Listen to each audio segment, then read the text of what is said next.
In today's video, I'm going to teach you how to create a Line account. By the end, you'll have your profile set up and be ready to start messaging in Line. Make sure you've installed the Line app from your device's app store and that you're connected to a stable internet connection so everything runs smoothly. Start by opening the Line app on your device.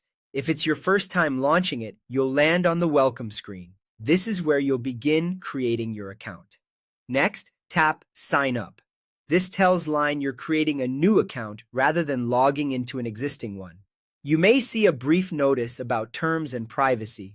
It's a good idea to give that a quick look so you understand what information the app uses and how it's handled.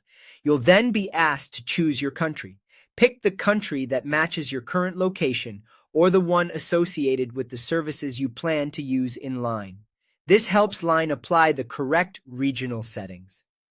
After that, select Continue with Google. Using your Google account makes sign-in fast and secure, and it keeps you from having to manage a separate username. If you're signed into more than one Google account on your device, you'll be prompted to choose the one you prefer. Select the account you want to link and confirm any prompts to share your basic profile information so Line can create your account. Now it's time to add your profile details. Choose a clear photo that represents you. This could be a friendly headshot or any image you're comfortable using. Then enter your display name. Keep it recognizable so friends can find you easily. When you're happy with your photo and name, tap the next arrow to continue. You'll be asked to create a password for your account. Pick a strong, unique password that you don't use elsewhere. Aim for a mix of letters, numbers, and symbols to keep your account secure. Consider storing it in a trusted password manager so you won't forget it. That's it. You're ready to get started.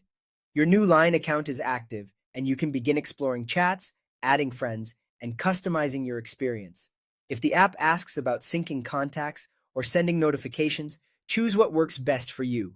You can adjust those preferences anytime in settings. Take a moment to personalize your profile later if you want, and you'll be all set to enjoy Line's messaging, stickers, and more. Thanks for watching, and enjoy your new Line account.